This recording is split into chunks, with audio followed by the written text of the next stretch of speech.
On today's Hiwatt Soundbite, we're producing magic by simply reversing your audio tracks.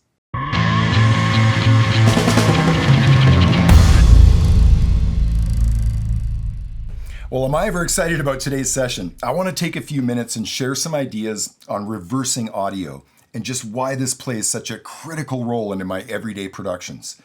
You know, I think I made it pretty evident over the last couple of weeks in working on our collaboration project just how much I like to experiment with that reverse audio button.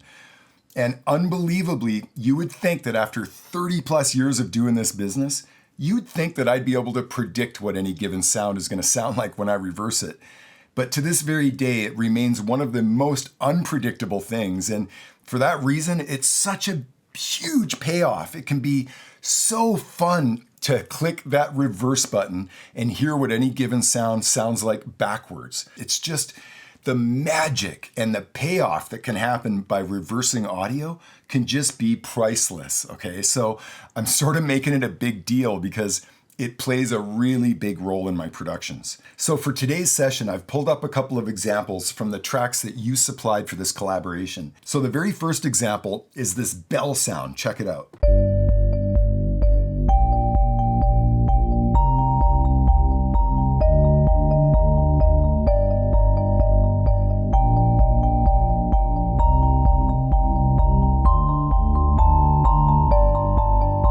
Absolutely beautiful track that Ron provided, and notice that he baked in that delay effect on this track.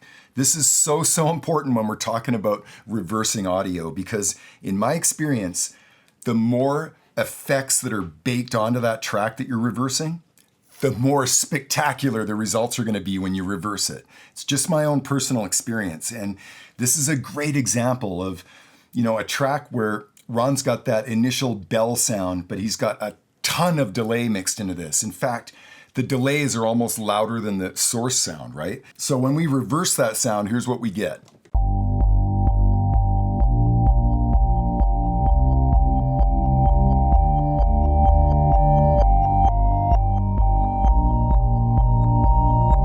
So this is one of the key elements in reversing audio tracks is that the more effects that are baked onto that track, very likely the bigger the payoff is going to be when you hit reverse. The different DAWs that we use, there are different methods to reverse audio. In Pro Tools, it's an Audio Suite plugin. And the reason I love that is I can leave that Audio Suite plugin window open on my desktop while I'm doing arrangements and stuff. And it makes it very simple. I can literally reach into any track, select any piece of audio in any region, and just hit the reverse button. Well, another great example of what I'm talking about with this baked-in effects, this track that Eva supplied us. Here it is as supplied.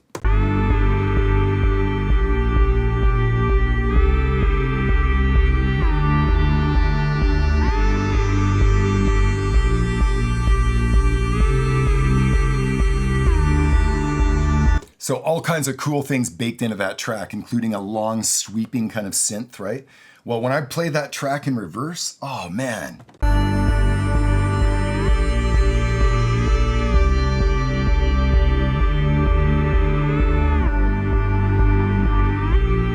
There's something amazing about the delays when they come in reverse because, of course, they're preceding the next part.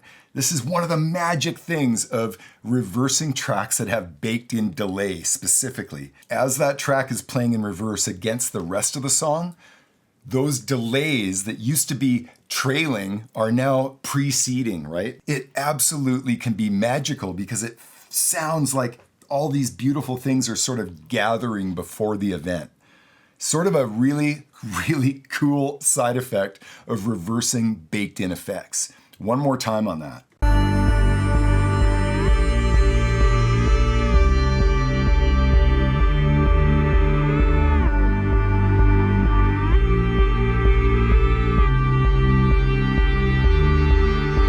Now, sometimes the magic and the payoff won't present itself loud and clear immediately. In other words, I'll reverse a track sometimes and I'll play that thing back and I'll just be like, oh man, there's something not right about it. There's something about the feel, just doesn't feel right. And this often happens when you're taking a track that has any kind of groove to it and you flip it around, you're naturally going to change how that groove applies to the actual track, right?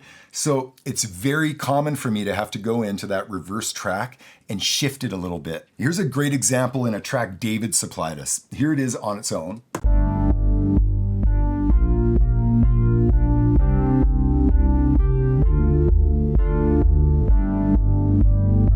Love that pumping kind of breathing vibe, right? Well, if I simply just reverse that track and play it back, here's what it sounds like.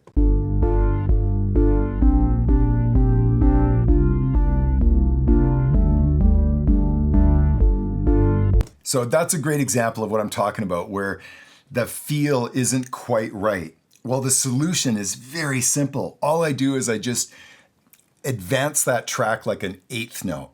If I go down on my eighth note scale and I zoom in here just a little bit, you'll see that if I take this track and just shift it by an eighth note, that's all I have to do, and hit play, check out what happens.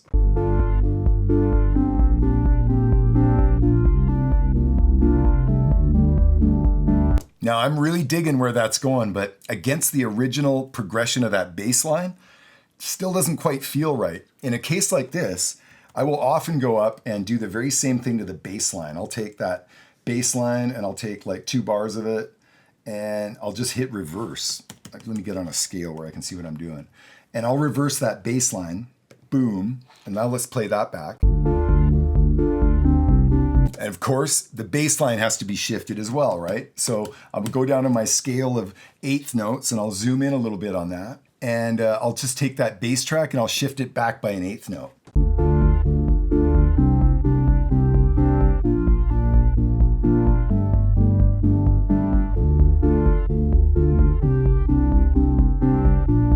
Well, another area that absolute magic and big payoff can happen is in guitars. Oh man, I spend a lot of time reversing guitar parts. You know, sometimes it'll be a whole section.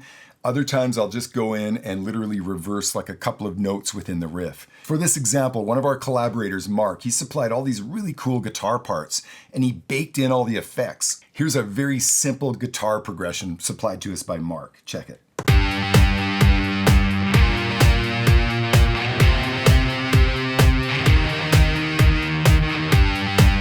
So you can hear that Mark has baked in a stereo echo on that track, right? Well, if I simply reverse that piece of audio and play it backwards,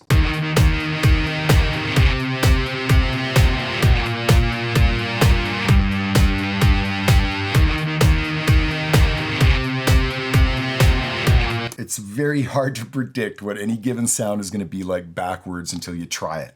And it's one of the magic things about this process.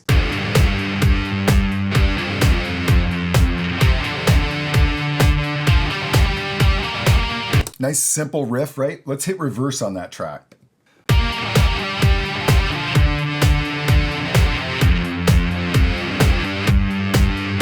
Oh man, that makes an entirely new riff off the top of this, right? Absolutely love that. In a case like this, I often use like the first half of the guitar riff in reverse, and I'll let the last half play out the way it was originally recorded. Here's a great example.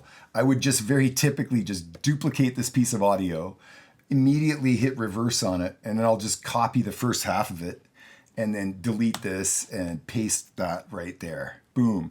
Now I've got this.